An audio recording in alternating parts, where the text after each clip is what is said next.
الشيخ محمد بن عبد الوهاب ابن سليمان التميمي. بسم الله الرحمن الرحيم. اعلم رحمك الله أنه يجب علينا تعلم 4 مسائل. الأولى العلم. الحمد للہ وکفا وسلام علی عبادہ الذین اصطفیٰ اما بعد. بات چل رہی تھی اس سے پہلے کہ کسی بھی نیک عمل اور عبادت کی قبولیت کے لیے اسلام شرط ہے، اور یہ وعدے کیا کہ جب سے اللہ تعالیٰ نے اپنے آخری نبی محمد صلی اللہ علیہ وسلم کو دنیا میں رسول بنا کر کے بھیجا، اس وقت سے لے کر کے دنیا کی ہر قوم اور قیامت تک کے لیے اسلام کیا ہے؟ محمد صلی اللہ علیہ وسلم اللہ تعالیٰ کے پیغام، اللہ تعالیٰ کی تعلیمات کی روشنی میں عبادت کرنے کا نام اسلام ہے. بات اس پر چلی، اس لیے ہر انسان کی نجات اب اس میں ہے کہ وہ اسلام لائے، اور اب دنیا میں کوئی کتنا بھی اچھا بن جائے یا عمل کرے وہ اسلام نہیں ہوگا. کیوں؟ اسلام کہتے ہیں جو محمد صلی اللہ علیہ وسلم لے کر کے طریقہ آئے ہیں اسی طریقے کے مطابق عبادت الہی کرنے کا نام اسلام ہوگا. یہ بات تو ہو گئی. یہاں ایک چیز اور واضح کر دیں کہ کوئی کلمہ گو، کوئی مسلمان، کوئی اپنے آپ کو بڑا پکا سچا ایمان والا کہتا ہے،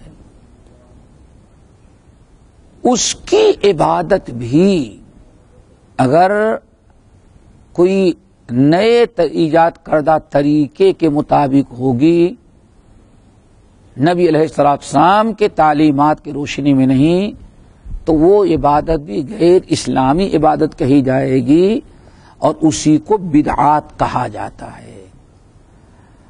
آپ اس طرح سے سمجھیے کہ جب اسلام کہتے ہیں محمد صلی اللہ علیہ وسلم کے لائے ہوئے طریقے کے مطابق اللہ تعالیٰ کی عبادت اور اطاعت کرنے کا نام اسلام ہے، تو نبی علیہ السلام نے عبادت کے جتنے طریقے تھے سب بتا دیا. عبادت کے، اللہ تعالیٰ کے اطاعت کے، اجر و ثواب کے، دین کے نام پر دین میں جتنی چیزیں اجر و ثواب کی ہو سکتی تھیں اللہ کے رسول نے سب کو بتا دیا. اسی لیے اللہ تعالیٰ نے آپ پر آیت نازل کی کہ الیوم اکملت لکم دینکم واتممت علیکم نعمتی ورضیت لکم الاسلام دینا. بہت واضح بات. سورۃ المائدہ آیت نمبر 3 ہے، الیوم اکملت لکم دینکم، اے نبی آج ہم نے آپ کے دین اسلام کو مکمل کر دیا. مکمل ہو گیا دین،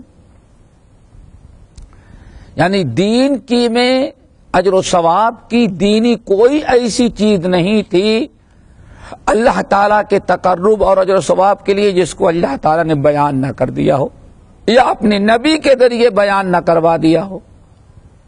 اب مکمل ہو گیا. الیوم اکملت لکم دینکم، آج ہم نے اپنے دینکم، تمہاری دین کو ہم نے مکمل کامل کر دیا.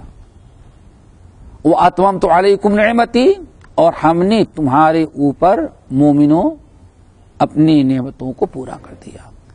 یہاں ایک چیز یاد رکھیں، اللہ نے یہ بھی نہیں کہا ہے نبی ان سے کہتے اسلام مکمل ہو، نہیں. اللہ نے ڈائریکٹ کس کو خطاب کیا ہے؟ مومنوں کو. یہ بھی یاد رکھیں، ڈائریکٹ کس کو خطاب کیا ہے؟ مومنوں کو. اے کلمہ پڑھنے والوں مومنوں، آج تمہاری دین کو ہم نے مکمل کر دیا ہے. اور واتممت علیکم نعمتی، اور ہم نے آج اپنی نعمتیں، دین کی نعمت، انعامات بھی تمہارے اوپر پورے کر دیں. ورضیت لکم الاسلام دینا، ہم نے تمہارے لیے جو دین پسند کیا ہو کیا ہے؟ دین اسلام. جب پچھلے درسوں میں آپ سمجھ گئے دین اسلام نام ہے کتاب و سنت کی روشنی میں اللہ تعالیٰ کی عبادت اور اطاعت کرنے کا نام اسلام ہے۔ اب اگر کوئی، اور اللہ نے اس کو مکمل کر دیا، اور اب وہی عمل اللہ تعالیٰ کو پسند ہوگا، وَرَضِيتُ لَكُمُ الْإِسْلَامَ دِينًا، جو اسلام کی روشنی میں ہو، کتاب و سنت کی روشنی میں۔ اسی لیے امام مالک رحمت اللہ علیہ، امام دار الہجرہ، کتنی پیاری بات کہا کرتے تھے، اے لوگوں، اگر کسی نے کوئی بدعت ایجاد کی، امام مالک کا قول بڑا زبردست ہے، اگر کسی نے کوئی بدعت ایجاد کی اور اس کو کہتا ہے یہ بھی اجر و ثواب ہے، اس میں بھی اللہ تعالیٰ کا تقرب اور اللہ کی رضا ہے، تو سمجھو کہ اس نے اس بات پر الزام لگایا، اس بات کا کہ ان محمدن قد خانا، محمد صلی اللہ علیہ وسلم نے خیانت کیا۔ اللہ اکبر، کیا کیا؟ خیانت کیا۔ کیا خیانت کیا؟ دین کی یہ بات تھی لیکن اللہ کے نبی نے اس کو بتایا نہیں۔ کیا خیانت ہے؟ اللہ فرماتے ہیں محمد صلی اللہ علیہ وسلم ہم نے دین مکمل کر دیا، الیوم اکملت لکم، دین ہم نے مکمل کر دیا۔ اب ایک انسان کہتا ہے نہیں یہ عمل، ایک کوئی نئی چیز ایجاد کیا، نہیں یہ بھی دین ہے، اس پر ثواب ہے، حالانکہ وہ نہ قرآن میں ہے نہ حدیث میں، تو گویا کہ وہ نبی پر الزام لگا رہا ہے، بہتان تراشی کرتا ہے کہ نبی نے، اللہ نے تو یہ بھی دین بنایا تھا لیکن محمد نے ہم لوگوں کو اس کو بتایا نہیں، نبی پر خیانت کا الزام لگا رہا ہے۔ جب آپ نے یہ سن لیا تو اب واضح ہو گئی بات کہ کوئی عمل جو بدعات کے روشنی میں کیا جائے، بدعات کے روشنی میں، نیت کتنی بھی اچھی ہو، مقصد کتنا بھی اچھا ہو، ارادہ اور قصد کتنا بھی خالص ہو، لیکن اگر بدعت پر عمل کرتا ہے اور بدعت کو قبول کر رہا ہے، بدعت کی روشنی میں اجر و ثواب حاصل کرنا چاہتا ہے، تو اللہ نے کیا بیان فرمایا؟ وَمَن يَبْتَغِ غَيْرَ الْإِسْلَامِ دِينًا فَلَن يُقْبَلَ مِنْهُ، اسلام کے علاوہ جس نے کوئی عمل کیا اس سے قبول نہیں کیا جائے گا، بلکہ وہ نقصان و خسارے میں ہوگا۔ اسی لیے اسی آیت کا ترجمانی کرتے ہوئے ہمارے آخری نبی محمد صلی اللہ علیہ وسلم نے کیا بیان فرمایا؟ من عمل عملا لیس علیہ عملنا فہو رد، جس نے کوئی بھی ایسا عمل کیا جس پر میں نے کبھی عمل نہیں کیا ہے، فہو رد، وہ کیا ہوگا؟ وہ مردود ہوگا۔ کیا؟ محبوب نہیں بلکہ کیا؟ اردو والا مردود نہیں، گالی، ورنہ کوئی کہو تمہارے موڑا گالی دیتے ہیں، مردود کہتے ہیں رد کر دینا، رد کی ہوئی چیز کو اللہ نے رد کر دیا، اس کو کیا کہا جاتا ہے عربی زبان میں؟ مردود، فہو رد، مردود ہے۔ سنن ترمذی کی ایک بڑی عجیب سی حدیث یاد آئی ہم کو، ترمذی میں بھی ہے، مسند احمد بن حنبل میں بھی، امام بیہقی رحمۃ اللہ نے شعب الایمان بھی نقل کیا ہے۔ اس حدیث کو سنے آدمی، اس کو یاد رکھے تاکہ اسلام کا مطلب سمجھ میں آئے اور بدعات سے بچے۔ نبی علیہ الصلوۃ والسلام ارشاد فرماتے ہیں ان لکل عمل شرہ ولکل شرۃ فترہ فمن کانت فترتہ الی سنتی فقد ہدی ومن کانت فترتہ الی غیر سنتی الی غیر ذلک فقد ہلک۔ آپ نے انسانی فطرت کی ترجمانی کی، فرمایا ان لکل عمل شرہ، اے لوگوں ہر عمل کے کیا ہوتا ہے؟ شوق و جذبہ۔ کیا مطلب؟ یعنی انسان کے دل میں پہلے کسی عمل کے کرنے کا شوق اور جذبہ پیدا، یہ بہت اچھا عمل ہے، اس کو کرنا چاہیے، بہت ثواب کا عمل ہے، اس کو کرنا چاہیے، اس میں نبی کی محبت ہے، اسلام کی سربلندی ہے۔ پہلے انسان کسی چیز کو سنتا ہے، دیکھتا ہے، تو اس کے کرنے کا دل میں کیا ہوتا ہے؟ وہ جذبہ پیدا ہوتا ہے۔ پھر جذبہ جب پیدا ہو جاتا ہے، شوق، جذبہ انسان کو عمل کرنے پر پریشان کرتا ہے۔ وَلِكُلِّ شِرَّةٍ فَتْرَةٌ، اس لیے اپنے آگے ارشاد فرمایا ہر شوق اور جذبہ، عمل کرنے کا شوق اور جذبہ پیدا ہوتا ہے۔ اب اگر کسی نے اپنے شوق و جذبے کو پورا کرنے کے لیے عملی جامہ پہنایا، عمل کر لے گا تبھی اس کے دل کو کیا ہوگا؟ وہ سکون۔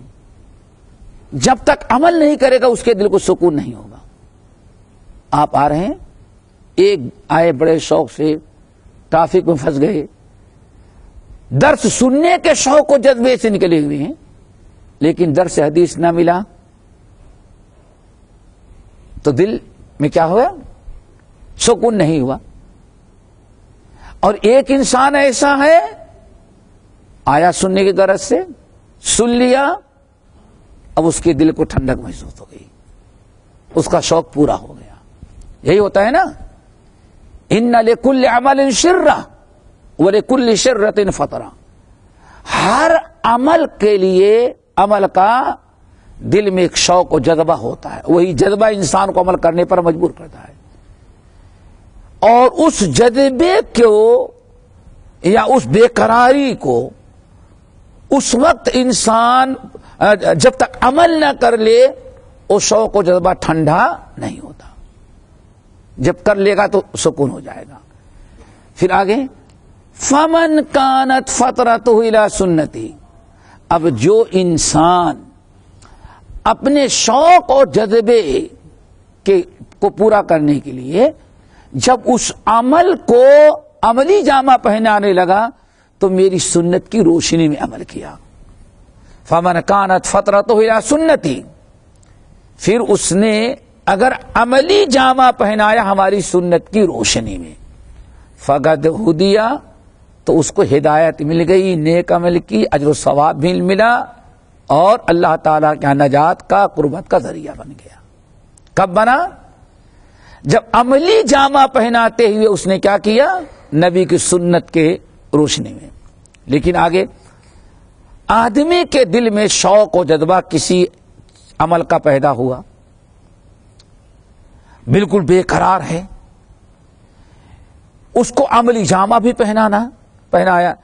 اب اگر عملی جامہ پہنانے کے لیے کرنے کے وقت اس نے نبی کی، آپ فرماتے میری سنت کے علاوہ کسی اور طریقے کو اختیار کر لیا، نیت اچھی ہے، شوق و جذبہ اچھا ہے، عمل بھی بذات خود بہت ٹھیک ہے، لیکن کوتاہی کہاں بھی عمل کرنے کے وقت اس نے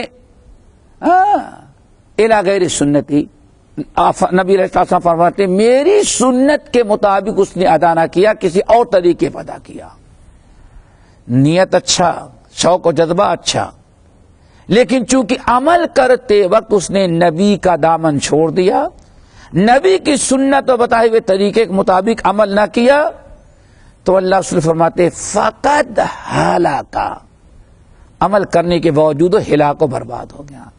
ہم لوگ کیا کہتے ہیں؟ بھائی یہ نیت ہے تو اللہ تعالیٰ نیتوں کو دیکھتا ہے، صرف نیت کو نہیں دیکھتا بلکہ نیت کو بھی دیکھتا ہے، کس مقصد کے تحت کر رہے ہیں، اور یہ بھی دیکھتا ہے کہ کس طریقے سے آپ کر رہے ہیں۔ فقد ہدیہ، اور یا اگر سنت کے مطابق عمل، اور اگر سنت کے مطابق عمل نہیں تو اللہ تعالیٰ نے کیا فرمایا؟ فقد ہلاک، وہ ہلاک ہو گیا۔ اسی لیے اس بات کو بھی ذہن نشی کر لینا چاہیے کہ عمل کرتے وقت جو عمل کتاب سنت کی روشنی میں عمل کیا جائے گا وہی اسلامی عمل ہوگا، اور وہی اللہ تعالیٰ کے قابل قبول ہے، وہی اسلامی عبادت، اسی پر اجر ثواب ہے۔